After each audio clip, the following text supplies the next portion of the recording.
This is the purpose of your life and the purpose of God's call and election in your life. This is the great promises in the Bible that God calls you to obtain His kingdom and glory. എനിക്കായൊരു ഭവനം ഉയരെ അങ്ങുയരെ ഒരുങ്ങിയിടുന്നു ദൈവസന്നിധിയിൽ. ദൈവത്തിൻ കയ്യാൽ നിർമ്മിതമാം ഭവനം ഒരുങ്ങിയിടുന്നു അങ്ങുയരെ.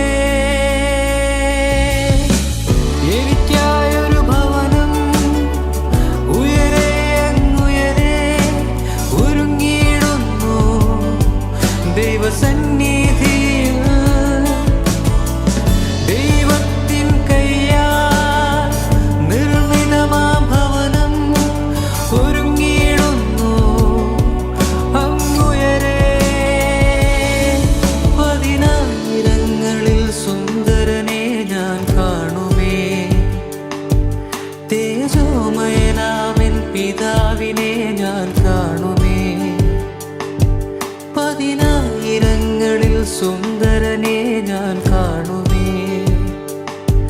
തേജോമയനാമൻ പിതാവിനെ ഞാൻ കാണുമേ.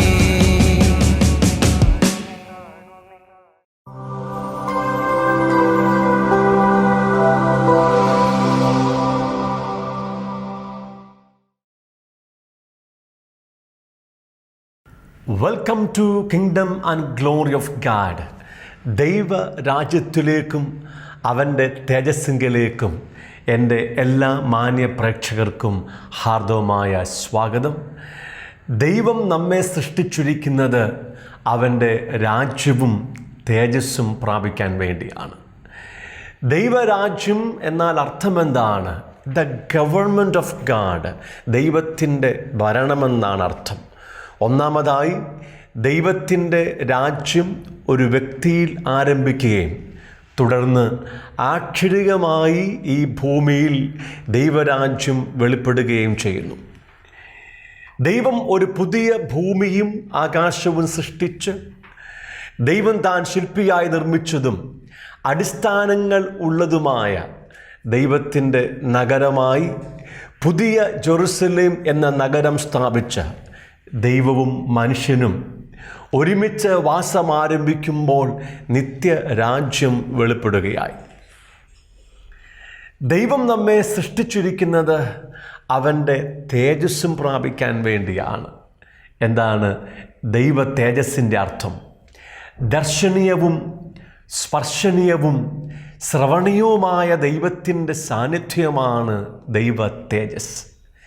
ദൈവജീവൻ്റെ സമ്പൂർണമായ പ്രകടീകരണമാണ് ദൈവ തേജസ്.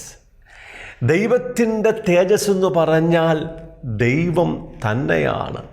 ദൈവത്തിൻ്റെ ജീവൻ്റെ സമ്പൂർണതയായ തേജസ് പ്രാപിച്ച് ദൈവത്താൽ നിറയപ്പെട്ടവരായി ദൈവരാജ്യത്തിൽ അവനോടുകൂടെ വാസം ചെയ്യാൻ വേണ്ടിയാണ് ദൈവം നമ്മെ സൃഷ്ടിച്ചിരിക്കുന്നതും ഇപ്പോൾ യേശുക്രിസ്തു മുഖാന്തരം വിളിച്ച് വേർതിരിച്ച് തെരഞ്ഞെടുത്തതിൻ്റെയും അടിസ്ഥാനപരമായ ഉദ്ദേശങ്ങൾ.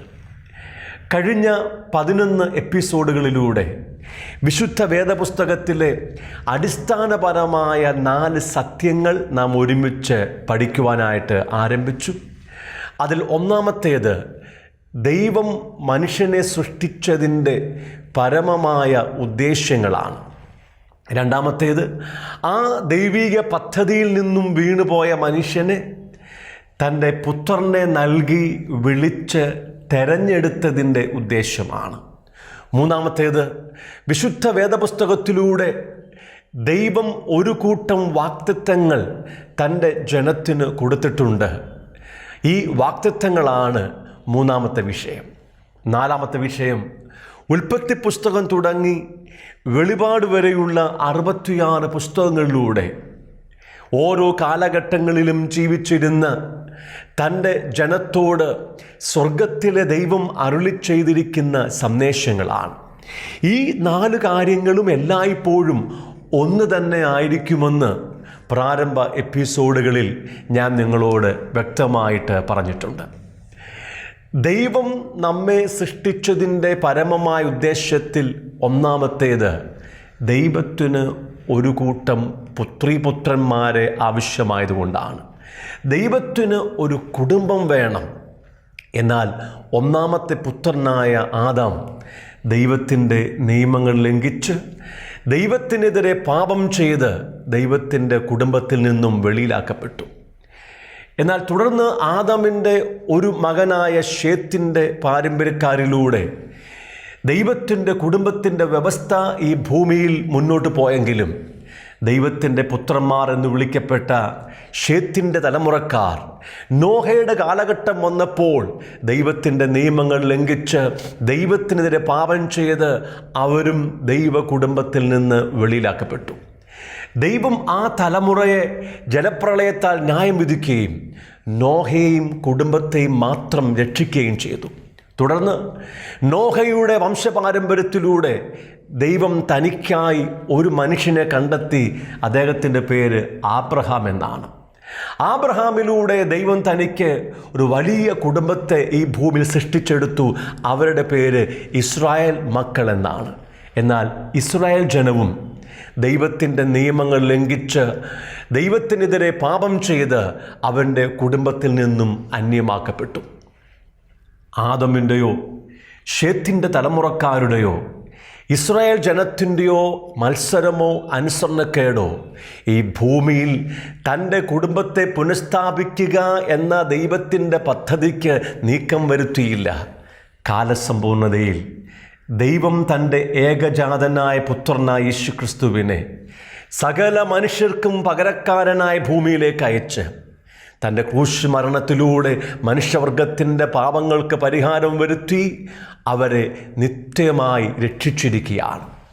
യേശുക്രിസ്തു ഭൂമിയിൽ വന്നത് നമ്മുടെ പാപങ്ങൾ പരിഹരിച്ച് നമ്മെ രക്ഷിക്കാൻ വേണ്ടി മാത്രമല്ല, പിന്നെയോ സ്വർഗത്തിലെ പിതാവിൻ്റെ കുടുംബം ഈ ഭൂമിയിൽ സ്ഥാപിക്കാൻ വേണ്ടിയാണ്.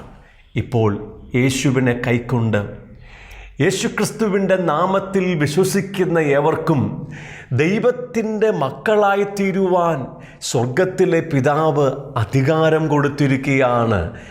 തുടർന്ന് സ്വർഗത്തിലെ പിതാവാം ദൈവം തൻ്റെ ആത്മാവിനെ നമ്മുടെ ആത്മാവിലേക്ക് അയക്കുകയും പരിശുദ്ധ ആത്മാവ് നമ്മുടെ ആത്മാവിൽ വസിച്ചുകൊണ്ട് നാം ദൈവത്തിൻ്റെ മക്കളെന്ന് നമ്മുടെ ആത്മാവിനെ പറഞ്ഞ് ഉറപ്പിച്ച് ആ പുത്രത്വ പദവി നമ്മിൽ ഉറപ്പിക്കുകയാണ്.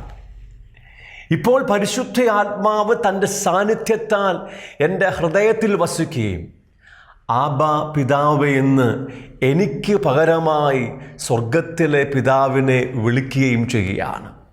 അങ്ങനെ പരിശുദ്ധാത്മാവിൻ്റെ പ്രാർത്ഥന എൻ്റെ പ്രാർത്ഥനയായി പിതാവാം ദൈവം അംഗീകരിക്കുകയാണ്.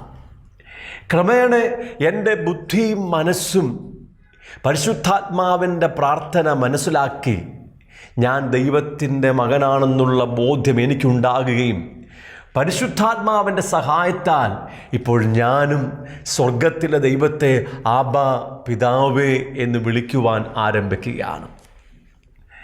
ദൈവം നമ്മെ തൻ്റെ പുത്രീപുത്രന്മാരാക്കിയത് നമുക്ക് ഒരവകാശം തരാൻ വേണ്ടിയാണ്.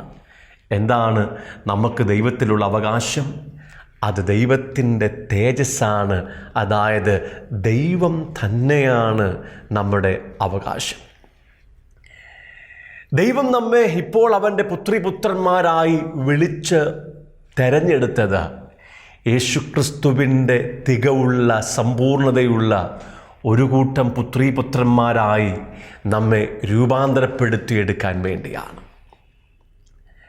അനേകരും യേശുക്രിസ്തു മുഖാന്തരം സ്വർഗത്തിലെ ദൈവത്തിൻ്റെ കുടുംബത്തിൽ എത്തിച്ചേർന്നെങ്കിലും സ്വർഗീയ പിതാവിനെ തിരിച്ചറിയുന്നതിൽ അവർക്കിന്നും വളരെ വലിയ പരാജയം സംഭവിച്ചിട്ടുണ്ട്. അതിൻ്റെ കാരണങ്ങൾ എന്തൊക്കെയാണ്? ഒന്നാമതായി, ഇപ്പോഴും ആ സ്വർഗീയ പിതാവിനെക്കുറിച്ചുള്ള സമ്പൂർണമായ പ്രകാശനമോ വെളിപ്പാടോ അവരുടെ ഹൃദയത്തിൽ ലഭ്യമായിട്ടില്ല. രണ്ടാമതായി, അവരിന്നും ശിശുപ്രായത്തിൽ തുടരുകയാണ്. വളർന്ന് ക്രിസ്തുവിൻ്റെ സമ്പൂർണതയായ പ്രായത്തിൻ്റെ അളവ് പ്രാപിക്കാത്തതുകൊണ്ട് സ്വർഗീയ പിതാവിനെക്കുറിച്ചുള്ള യഥാർത്ഥമായിരിക്കുന്ന ബോധ്യങ്ങൾ അവരുടെ അകത്ത് ഉണ്ടാകുന്നില്ല. മൂന്നാമത്തെ കാര്യം, നാം പുതിയ ഉടമ്പടിയുടെ മക്കളായി തീർന്നെങ്കിലും ഇന്നും ജീവിക്കുന്നത് പഴയ ഉടമ്പടിയുടെ സിസ്റ്റത്തിലാണ്. പഴയ ഉടമ്പടിയുടെ സിസ്റ്റത്തിൽ ജീവിച്ച ഒരു വ്യക്തികളും സ്വർഗത്തിലെ ദൈവത്തെ തങ്ങളുടെ പിതാവായി അതിൻ്റെ പൂർണ്ണ നിലയിൽ തിരിച്ചറിഞ്ഞിരുന്നില്ല. പുതിയ ഉടമ്പടിയുടെ ക്രമത്തിൽ വളരുന്ന വ്യക്തികൾക്ക് മാത്രമേ സ്വർഗത്തിലെ ദൈവത്തെ പിതാവായി തിരിച്ചറിയുവാൻ കഴിയുകയുള്ളൂ. നാലാമത്തെ പ്രശ്നം, നമ്മുടെ അകത്തു വന്ന പരിശുദ്ധാത്മാവിൻ്റെ പ്രവർത്തികളെ തിരിച്ചറിയുന്നതിൽ ഉള്ള നമ്മുടെ പരാജയമാണ്. അകത്തു വസിക്കുന്ന പരിശുദ്ധാത്മാവിൻ്റെ നിറവിൽ ആത്മനിയോഗത്തിൽ നടത്തപ്പെടുന്നവരാണ് ദൈവത്തെ പിതാവായി തിരിച്ചറിയുന്നതും അവരാണ് ദൈവത്തിൻ്റെ മക്കളെന്ന് അറിയപ്പെടുന്നതും എന്ന് വചനം നമ്മെ വ്യക്തമായിട്ട് പഠിപ്പിക്കുന്നുണ്ട്. അഞ്ചാമതായി നാം നമ്മുടെ സ്വർഗീയ പിതാവിനെ തിരിച്ചറിയാൻ ശ്രമിക്കുന്നത് നമ്മുടെ ഭൗമിക പിതാക്കന്മാരുടെ കണ്ണുകളിലൂടെ ആയതുകൊണ്ടാണ്. അതായത് നമ്മുടെ ഭൗതിക പിതാക്കന്മാരെ കുറിച്ചുള്ള ഇമേജുകളാണ് സ്വർഗീയ പിതാവിനെ കുറിച്ചുള്ള ഇമേജുകളായി മാറ്റപ്പെടുന്നത്. കഴിഞ്ഞ എപ്പിസോഡിൽ വളരെ വ്യക്തമായി നാം ഈ കാര്യങ്ങൾ പഠിച്ചിട്ടുണ്ട്. ആറാമതായി, ദൈവത്തിൻ്റെ ഹിതം തിരിച്ചറിയുവാൻ നമ്മുടെ ഉള്ളിലുള്ള പരിശുദ്ധാത്മാവിനെ അന്വേഷിക്കുന്നതിനു പകരം പ്രവാചകന്മാരിലും മറ്റ് ദൈവദാസന്മാരിലും നാം ആശ്രയിക്കുന്നതാണ്. അതായത് സ്വർഗത്തിലെ ദൈവത്തെ പിതാവെന്ന് തിരിച്ചറിയുന്നതിൽ നമുക്ക് പരാജയം സംഭവിച്ചതിൻ്റെ മറ്റൊരു അടിസ്ഥാനപരമായ പോയിൻ്റാണ് ഞാനിപ്പോൾ പറയാൻ ശ്രമിക്കുന്നത്. അതായത് പരിശുദ്ധ നമ്മുടെ ആത്മാവിൽ വാസം ആരംഭിച്ചിരിക്കുകയാണ്. അവൻ എല്ലായ്പ്പോഴും തൻ്റെ സാന്നിധ്യം കൊണ്ട് നമ്മുടെ ഹൃദയത്തെ നിറയ്ക്കുകയാണ്. ഇനി നാം ജീവിക്കുന്നതും നടക്കുന്നതും പ്രവർത്തിക്കുന്നതും ശുശ്രൂഷിക്കുന്നതുമെല്ലാം നമ്മുടെ ഹൃദയത്തിൽ വസിക്കുന്ന ആത്മാവിൻ്റെ നിറവിലാണ്. സ്വർഗത്തിലെ ദൈവത്തിൻ്റെ ഹിതം എല്ലായ്പ്പോഴും നമ്മുടെ ആത്മാവിൽ വെളിപ്പെട്ടുകൊണ്ടിരിക്കുകയാണ്. ആ ആത്മനിറവിൽ ജീവിക്കുകയും ആത്മാവിൻ്റെ നിയോഗത്തിനൊത്ത് നടക്കുകയും ചെയ്യുന്നവർക്ക് ദൈവത്തിൻ്റെ ഹിതം അറിയുന്നതിൽ ഒരു പ്രയാസവുമില്ല. മനസ്സിലാകുമോ?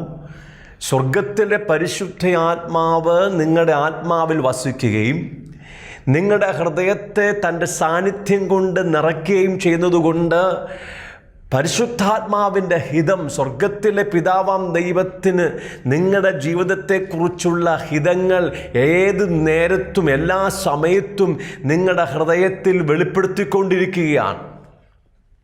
ഇനി ഞാൻ ജീവിക്കേണ്ടത് എൻ്റെ അകത്ത് വസിക്കുന്ന ആത്മാവിൻ്റെ നിയോഗത്തിനൊത്തവണ്ണമാണ്.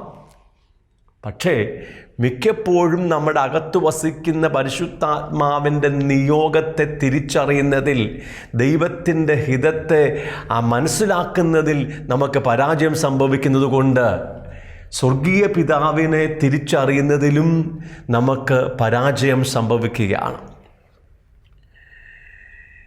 എൻ്റെ അകത്തുള്ള ദൈവാത്മാവിനെ ശ്രദ്ധിക്കാതെ, ദൈവത്തിൻ്റെ ഹിതം അന്വേഷിക്കാതെ മറ്റുള്ള വ്യക്തികളുടെ അടുക്കൽ ഞാൻ ദൈവത്തിൻ്റെ ഹിതം അന്വേഷിക്കാൻ പോകുന്നത് കർത്താവിന് ഇഷ്ടമല്ലെന്ന് നിങ്ങൾ അറിഞ്ഞിരിക്കണം. എൻ്റെ മകൻ, അതായത് എനിക്കൊരു കുഞ്ഞ് ജനിച്ചു. ഓരോ ദിവസവും ഞാൻ കാത്തിരിക്കുന്നത് അവൻ എന്നെ പിതാവേ, പപ്പ, ഡാഡി എന്ന് വിളിച്ചു കേൾക്കാൻ വേണ്ടിയാണ്. അവൻ പറയുന്ന ഓരോ ശബ്ദങ്ങളും ഞാൻ അതിനർത്ഥം കൊടുക്കുകയാണ്. കണ്ടോ, എൻ്റെ മകൻ എന്നെ ഡാഡ എന്ന് വിളിച്ചു. പക്ഷെ ഇപ്പോൾ അവൻ സംസാരിക്കാൻ തുടങ്ങിയപ്പോൾ ഡാഡ എന്ന് വിളിക്കുന്നതിന് പകരം എന്നെ അങ്കിളെ എന്ന് വിളിച്ചാൽ എങ്ങനെ ഇരിക്കും? ഇസ്രായേൽ മക്കൾക്ക് പറ്റിയ കുഴപ്പം ഇത് തന്നെയായിരുന്നു. സ്വർഗത്തിലെ ദൈവത്തെ പിതാവേ എന്ന് വിളിക്കുന്നതിൽ അവർക്ക് പരാജയം സംഭവിച്ചതുപോലെ ദൈവസഭയ്ക്കും പരാജയം സംഭവിക്കുകയാണ്. ദൈവത്തെ പിതാവെന്ന് വിളിക്കുവാൻ അവർക്ക് കഴിയുന്നില്ല. തുടർന്ന് ദൈവത്തിൻ്റെ ഹിതം അന്വേഷിക്കുവാൻ അവരുടെ അകത്തു വന്ന പരിശുദ്ധാത്മാവിനോട് ചോദിക്കുന്നതിന് പകരം പ്രവാചകന്മാരുടെയും മറ്റ് ദൈവദാസന്മാരുടെയും പുറകിൽ അവർ പോകുകയാണ്. അത് ദൈവത്തിന് ഒരിക്കലും ഇഷ്ടമുള്ള കാര്യമല്ല.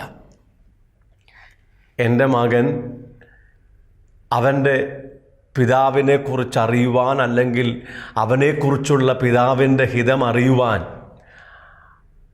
അടുത്തുള്ള വീട്ടിൽ ചെന്ന് അവിടുത്തെ അങ്കിളിനോട് ചോദിച്ചാൽ, അങ്കിളെ എന്നെക്കുറിച്ചുള്ള എൻ്റെ അപ്പൻ്റെ ചിന്ത എന്തുവാ, ഇഷ്ടമെന്തുവാ എന്ന് അടുത്ത വീട്ടിലെ അങ്കിളിനോട് ചോദിച്ചാൽ അത് എനിക്ക് സഹിക്കാൻ കഴിയുന്നതല്ല.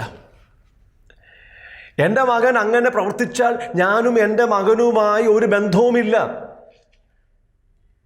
ഞാനും എൻ്റെ മകനുമായി ശരിയായ ബന്ധമില്ലാത്തത് കൊണ്ടാണ് ഇത് സംഭവിക്കുന്നത്. അപ്പോൾ നിങ്ങൾ ചോദിക്കും, പ്രവാചകന്മാരും പാസ്റ്റർമാരും ഒന്നും ആവശ്യമില്ലയോ? നിശ്ചയമായിട്ടുമുണ്ട്. ദൈവമാണ് തൻ്റെ സഭയിൽ പ്രവാചകന്മാരെയും മറ്റ് ശുശ്രൂഷകന്മാരെയും നിയോഗിച്ചിരിക്കുന്നത്.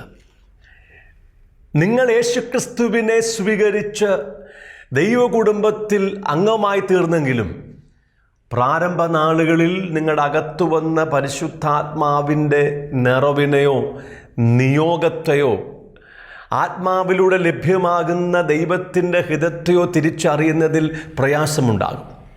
ഇവിടെയാണ് ഒരു പ്രവാചകൻ്റെയും ഇടയൻ്റെയും ശുശ്രൂഷ നിങ്ങൾക്ക് ആവശ്യമായിരിക്കുന്നത്. ഒരു പ്രവാചകൻ നിങ്ങളുടെ അകത്തു വന്ന പരിശുദ്ധാത്മാവിൻ്റെ നിയോഗത്തെ തിരിച്ചറിഞ്ഞ് ദൈവഹിതത്തെ തിരിച്ചറിഞ്ഞ് ആത്മനിറവിൽ നടക്കുവാൻ നിങ്ങൾക്ക് അഭ്യസനം തരണം.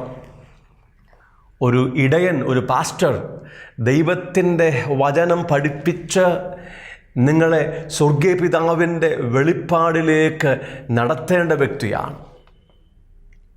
എന്നാൽ വർഷങ്ങൾ കഴിഞ്ഞു, 3 വർഷങ്ങളായി, 5 വർഷമായി, 10 വർഷവും 15ഉം 20ഉം വർഷമായിട്ടും നിങ്ങൾ ഇന്ന് ഒരു പ്രവാചകനെയോ പാസ്റ്ററെയോ ആശ്രയിച്ചാണ് ജീവിക്കുന്നതെങ്കിൽ നിങ്ങൾ ഇന്നും ശിശുക്കളാണ്. നിങ്ങളുടെ ആത്മജീവിതത്തിൽ വളർന്നിട്ടില്ല. സ്വർഗീയ പിതാവിനെ തിരിച്ചറിയുന്നതിൽ നിങ്ങൾക്ക് സമ്പൂർണ്ണ പരാജയം സംഭവിച്ചിരിക്കുകയാണ്. നിങ്ങൾ ആത്മാവിൽ വളർന്നതുകൊണ്ട് ഒരു പ്രവാചകനെയും പാസ്റ്ററെയും ആവശ്യമില്ലയോ? നിശ്ചയമായിട്ടും ആവശ്യമുണ്ട്. കഴിഞ്ഞ 31 വർഷങ്ങളായി ഞാൻ കർത്താവിൻ്റെ ശുശ്രൂഷയിലാണ്. ഇപ്പോഴും എൻ്റെ അകത്തുള്ള ദൈവനിയോഗത്തെ, ദൈവഹിതത്തെ തിരിച്ചറിയുന്നതിൽ എനിക്ക് പരാജയം സംഭവിച്ചു എന്ന് വരാം. പക്ഷേ അവിടെ ഞാനൊരു പ്രവാചകൻ്റെ പിറകിൽ പോകുന്നില്ല. ദൈവം ആവശ്യമെങ്കിൽ ഒരു പ്രവാചകനെ എനിക്ക് വേണ്ടി അയക്കുകയാണ്. നിങ്ങളുടെ ജീവിതത്തിൻ്റെ അവസാനം വരെ നിങ്ങളൊരു സഭയിലായിരിക്കണം, ഒരു ഇടയൻ്റെ അധികാരത്തിലായിരിക്കണം. എന്നാൽ ഒരു പാസ്റ്ററിൻ്റെ ഷൂസിൽ നിങ്ങൾ നടക്കുവാൻ ഇനിയും തുടരരുത്. ഒരു പ്രവാചകൻ്റെ ബെൽറ്റിൽ നിങ്ങൾ തൂങ്ങിക്കിടക്കരുത്. നിങ്ങളുടെ സ്വന്തം ഷൂസിൽ നടക്കുവാൻ നിങ്ങൾ അഭ്യസിപ്പിക്കപ്പെടണം. എങ്കിൽ മാത്രമേ ദൈവകൃപയിൽ വളർന്ന് ആത്മനിയോഗത്തെ തിരിച്ചറിഞ്ഞ് ദൈവത്തിൻ്റെ മക്കളായി സ്വർഗീയ പിതാവിനെക്കുറിച്ചുള്ള സമ്പൂർണമായ വെളിപ്പാടിൽ നിങ്ങൾക്ക് ജീവിക്കാൻ കഴിയുകയുള്ളൂ. സംഖ്യാപുസ്തകത്തിൽ മോശ തൻ്റെ ശുശ്രൂഷക്കാരനായ യോശുവയോട് പറയുന്ന വളരെ പ്രധാനപ്പെട്ട ഒരു വേദഭാഗം നിങ്ങൾ വായിച്ചു കേൾപ്പിക്കാം. ദൈവം 70 നേതാക്കന്മാരെ മോശയുടെ കൂടെ ഇസ്രായേൽ മക്കളെ നയിക്കുവാനായിട്ട് നിയോഗിച്ചു. അവരുടെ മേൽ ആത്മാവിനെ പകർന്നു.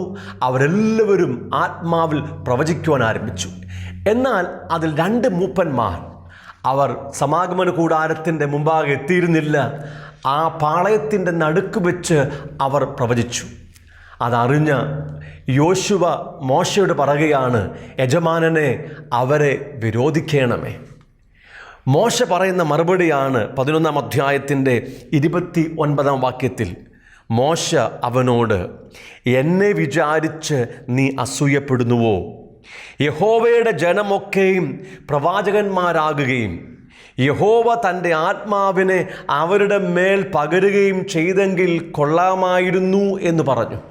മോശ പറയാണ്, ഞാൻ മാത്രമാണ് ഇപ്പോൾ പ്രവാചകൻ, എന്നാൽ ഇസ്രായേൽ ജനത്തിൽ എല്ലാവരും ആത്മാവിനെ പ്രാപിച്ച് പ്രവാചകന്മാരായി തീർന്നുവെങ്കിൽ കൊള്ളാമായിരുന്നു. അങ്ങനെ എല്ലാവരും ആത്മാവിനെ പ്രാപിച്ച് ദൈവത്തിൻ്റെ ശബ്ദം കേൾക്കാൻ തുടങ്ങിയെങ്കിൽ ഇനി മോശയ്ക്ക് വലിയ ഭാരമേറിയ ശുശ്രൂഷ ചെയ്യേണ്ട ആവശ്യമില്ല. മോശയുടെ പ്രാർത്ഥന ദൈവം കേട്ടു. പെന്തക്കോസ്ത് നാളിൽ ദൈവം തൻ്റെ ആത്മാവിനെ സകല ജഡത്തിൻ്റെ മേലും പകരുവാൻ തുടങ്ങി. ഇന്ന് ദൈവസഭയിലുള്ള എല്ലാവരുടെ മേലും ആത്മാവുണ്ട്, എല്ലാവരുടെ അകത്തും ആത്മാവുണ്ട്, എല്ലാവരുടെ ഉള്ളിലും പ്രവചനമുണ്ട്. നിങ്ങൾ വെളിയിൽ പോയി എല്ലാവരോടും ദൂത് പറഞ്ഞില്ലെങ്കിലും നിങ്ങൾക്കാവശ്യമായ ദൈവത്തിൻ്റെ ദൂത് നിങ്ങളുടെ അകത്തുണ്ടെന്ന് തിരിച്ചറിഞ്ഞിരിക്കണം.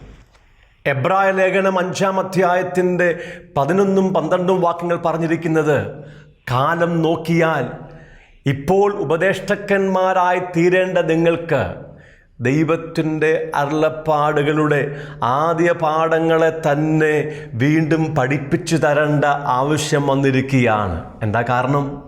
നിങ്ങൾ കേൾക്കുവാൻ മന്ദത ഉള്ളവരായി തീർന്നു. ആരംഭത്തിൽ അങ്ങനെ അല്ലായിരുന്നു. പക്ഷേ ആത്മാവിനെ പ്രാപിച്ച് ആത്മനിറവിൽ വളരാത്തതുകൊണ്ടും ദൈവത്തിൻ്റെ വചനത്തെ സ്വീകരിച്ച് ക്രമമായി വളരാഞ്ഞതുകൊണ്ടും ഇപ്പോൾ കേൾക്കുന്നതിൽ മന്ദതയുണ്ടായി. അവരുടെ ബുദ്ധി മങ്ങിപ്പോയി, ഇന്ദ്രിയങ്ങൾ മങ്ങിപ്പോയി. ഇനി ഇന്ദ്രിയങ്ങൾക്ക് അഭ്യസനം വന്നെങ്കിൽ മാത്രമേ ദൈവത്തിൻ്റെ വചനം സ്വീകരിച്ച് ആത്മാവിൻ്റെ നിയോഗത്തിൽ അവർക്ക് ക്രമേണ വളർന്ന് ദൈവത്തിൻ്റെ ശുശ്രൂഷകന്മാരായി തീരുവാൻ കഴിയുകയുള്ളൂ. പത്രോസിൻ്റെ 2-ാമത്തെ ലേഖനത്തിൽ 1-ാം അധ്യായത്തിൻ്റെ 9-ാം വാക്യം പറഞ്ഞിരിക്കുന്നത്, ഒരുവൻ ക്രമമായി ആത്മാവിലും വചനത്തിലും വളരുന്നില്ലെങ്കിൽ അവൻ കുരുടനായിത്തീരും. മന്ദത മാത്രമല്ല, അവൻ കുരുടനായിത്തീരുന്നു. അവൻ ഹ്രസ്വദൃഷ്ടിയുള്ളവനും തൻ്റെ മുമ്പിലത്തെ പാപങ്ങളുടെ ശുദ്ധീകരണം മറന്നവനും തന്നെ.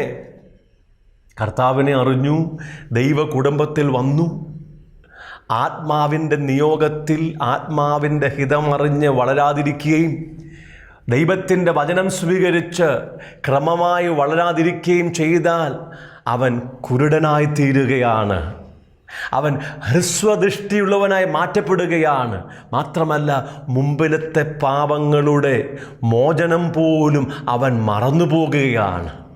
ദൈവസഭയിൽ ഒരു വലിയ കൂട്ടം ജനവും ഇത്തരത്തിൽ മാറ്റപ്പെട്ടിരിക്കുകയാണ്. സ്വർഗീയ പിതാവിനെ കുറിച്ചുള്ള വെളിപ്പാട് പ്രാപിക്കുന്നതിൽ അവർക്ക് വലിയ പരാജയം സംഭവിച്ചിരിക്കുകയാണ്. കാരണം അവരിന്നും ദൈവദാസന്മാരിൽ മാത്രം ആശ്രയിക്കുകയാണ്. ആത്മാവിലും വചനത്തിലും ആശ്രയിച്ച് അവർ ക്രമമായി വളരാത്തതുകൊണ്ട് സ്വർഗീയ പിതാവിനെ തിരിച്ചറിയുന്നതിൽ അവർക്ക് പരാജയം സംഭവിച്ചിരിക്കുകയാണ്. നിങ്ങൾ സർക്കസുകൾ കാണാൻ പോകുന്നെങ്കിൽ അവിടെ ഒരു കൂട്ടം കുള്ളന്മാരെ കാണാൻ പറ്റും. അവർ ജനിച്ചവരാണ്, വളർന്നുകൊണ്ടിരുന്നവരാണ്. പക്ഷേ വളർച്ചയുടെ പടവുകളിൽ എവിടെയോ വെച്ച് വളർച്ചാ ഹോർമോണുകൾ അവർക്ക് നഷ്ടം വന്നു. ഇപ്പോൾ അവർക്ക് ജീവനുണ്ടെങ്കിലും വളർച്ചയില്ലാത്തവരായി മാറ്റപ്പെട്ടു. ഇന്ന് സർക്കസ് കൂടാരങ്ങളിൽ അനേകരെ ചിരിപ്പിക്കുന്ന കോമാളികളായി അവർ ജോലി ചെയ്യുകയാണ്. ദൈവസഭയിലും ഇത്തരത്തിലുള്ള ആത്മീയ കുള്ളന്മാരുണ്ട്. ഇന്ന് അവരുടെ ജോലി ദൈവസഭകളിൽ അനേകർക്ക് തമാശകൾ പറഞ്ഞുകൊടുത്ത് അവരെ ചിരിപ്പിക്കുക എന്നതാണ്. അവർ ക്രിസ്തുവിൻ്റെ തലയോളം വളരുന്നില്ല. തികഞ്ഞ പുരുഷത്വത്തിലേക്ക് എത്തിച്ചേരുന്നില്ല. ക്രിസ്തുവിൻ്റെ സമ്പൂർണതയായ പ്രായത്തിൻ്റെ അളവ് പ്രാപിക്കുവാൻ കഴിയാത്തതുകൊണ്ട് സ്വർഗീയ പിതാവിനെക്കുറിച്ചുള്ള യഥാർത്ഥമായ വെളിപ്പാട് പ്രാപിച്ച് ആ ദൈവ കുടുംബത്തിലെ നന്മകൾ വേണ്ടവണ്ണം അനുഭവിക്കുവാൻ അവർക്ക് സാധ്യമാകുന്നില്ല. കിങ്ഡം ആൻഡ് ഗ്ലോറി മിനിസ്ട്രീസിൻ്റെ ആഫ്രിക്കൻ മിഷനിലേക്ക് എൻ്റെ എല്ലാ മാന്യപ്രേക്ഷകർക്കും ഹാർദവമായ സ്വാഗതം. ആഫ്രിക്കയുടെ മിക്ക രാജ്യങ്ങളിലും തുടരുന്ന ആഭ്യന്തര യുദ്ധങ്ങളിൽ നിന്നും അഭയാർത്ഥികളായി ഉഗാണ്ടയിൽ ജീവിക്കുന്ന 40 ലക്ഷത്തിലധികം വരുന്ന ജനങ്ങളുടെ മധ്യത്തിലാണ് നമ്മുടെ പ്രവർത്തനങ്ങൾ ഇപ്പോൾ നടന്നുകൊണ്ടിരിക്കുന്നത്. യുദ്ധത്തിൻ്റെയും ബലാത്സംഗത്തിൻ്റെയും കടുത്ത ഭീതിയിലും ആകുലതയിലും കഴിയുന്ന ഒരു കൂട്ടം ജനം ഒരു പ്ലാസ്റ്റിക് ഷീറ്റിൻ്റെ മറയിലും മൺകൂടാരങ്ങളിലും ശിഷ്ടായുസ് മുഴുവൻ അന്തി ഉറങ്ങുവാൻ വിധിക്കപ്പെട്ടവർ. ശരിയായ അളവിലുള്ള പോഷകാഹാരമോ വസ്ത്രമോ വിദ്യാഭ്യാസമോ ആധുനിക ചികിത്സ സംവിധാനങ്ങളോ ഇവർക്ക് ഇപ്പോഴും അന്യമാണ്. വളരെ ശോചനീയമായ പരിസ്ഥിതിയിൽ കേവലം മൃഗങ്ങളെപ്പോലെ ജീവിതം തള്ളി നീക്കുവാൻ വിധിക്കപ്പെട്ട മാനസിക ശാരീരിക വൈകല്യങ്ങൾക്ക് അടിമയായവരും അനാഥരുമായ ആയിരങ്ങൾ ഇതിൻ്റെ മധ്യത്തിലുണ്ട്. ഹ്യൂമൻ ട്രാഫിക്കിംഗ്, ലൈംഗിക ചൂഷണവും നിർബാധം തുടരുന്ന ഇവിടെ മാനസിക വൈകല്യങ്ങളുള്ള കുഞ്ഞുങ്ങൾ പോലും പിച്ചുചീന്തപ്പെടുന്ന ദാരുണ സംഭവങ്ങൾ വിരളമല്ല. കുട്ടികൾ ഉൾപ്പെടെ ജലത്തിനായി ദീർഘമണിക്കൂറുകൾ കാത്തു നിൽക്കുന്നത് നിത്യകാഴ്ചയാണ്. ഈ ജനത്തിന് ആശ്വാസവും ധൈര്യവും പകർന്നുകൊണ്ട് 25ഓളം വരുന്ന നമ്മുടെ മിഷൻ പ്രവർത്തകർ ഭവനങ്ങൾ സന്ദർശിക്കുകയും വചനം പഠിപ്പിക്കുകയും ഇവർക്കായി പ്രാർത്ഥിക്കുകയും ചെയ്യുന്നു. ഗ്ലോറിയസ് കിഡ്സ് കാസിൽ എന്ന പേരിൽ മാനസിക വൈകല്യങ്ങൾ ഉള്ള കുഞ്ഞുങ്ങളുടെ പുനരധിവാസത്തിനായുള്ള ഒരു സ്ഥാപനവും നാം ആരംഭിച്ചിട്ടുണ്ട്. ആഫ്രിക്കയുടെ വിവിധ രാജ്യങ്ങളിലേക്ക് സുവിശേഷ ദൗത്യവുമായി മിഷണർമാരെ അയക്കുന്നതിനായി ബൈബിൾ ട്രെയിനിങ് സെൻ്ററിൻ്റെ നിർമ്മാണ പ്രവർത്തനങ്ങൾ ഇവിടെ പുരോഗമിച്ചുകൊണ്ടിരിക്കുന്നു. അനാഥരും ശാരീരിക വൈകല്യങ്ങളുമുള്ള കുഞ്ഞുങ്ങൾക്ക് വേണ്ടി ഒരു ബോർഡിംഗ് സ്കൂൾ, ഒരു കുഴൽക്കിണർ നിർമ്മാണ യൂണിറ്റ്, മൊബൈൽ മെഡിക്കൽ യൂണിറ്റ് തുടങ്ങിയവ ആരംഭിക്കുവാനുള്ള ഒരുക്കത്തിലാണ് നമ്മൾ. ഈ ദൗത്യത്തിൽ നിങ്ങൾക്കും ഞങ്ങൾക്കൊപ്പം പങ്കുചേരുവാൻ അവസരമുണ്ട്. അനാഥരും വൈകല്യങ്ങൾക്ക് അടിമകളുമായ ഒന്നോ അതിലധികമോ കുഞ്ഞുങ്ങളെ നിങ്ങൾക്ക് സ്പോൺസർ ചെയ്യുവാൻ കഴിയും. ബോർവെൽ നിർമ്മാണ യൂണിറ്റിലും മൊബൈൽ മെഡിക്കൽ യൂണിറ്റിലും നിങ്ങൾക്ക് പങ്കാളിത്തം വഹിക്കുകയോ സ്പോൺസർ ചെയ്യുകയോ ചെയ്യാം. ഒന്നോ അതിലധികമോ സുവിശേഷകന്മാരെ സപ്പോർട്ട് ചെയ്യുവാൻ നിങ്ങൾക്ക് അവസരമുണ്ട്. നിങ്ങളൊരു സ്പെഷ്യൽ എഡ്യൂക്കേറ്ററോ മെഡിക്കൽ പ്രൊഫഷനുള്ള വ്യക്തിയാണെങ്കിൽ നിങ്ങളുടെ സഹായം ഇവർക്ക് അധികം ആവശ്യമുണ്ട്. ഈ ദൗത്യങ്ങൾക്ക് വേണ്ടി പ്രാർത്ഥിക്കുവാനും ഈ സ്ഥലം സന്ദർശിക്കുവാനും നിങ്ങൾക്ക് അവസരമുണ്ട്. നിങ്ങൾക്ക് സ്വന്തമായ ഒരു മിനിസ്ട്രി ഇവിടെ ആരംഭിക്കുവാൻ ആഗ്രഹമുണ്ടെങ്കിൽ ആവശ്യമായ എല്ലാ നിയമസഹായങ്ങളും ഞങ്ങളുടെ NGO നൽകുന്നതായിരിക്കും.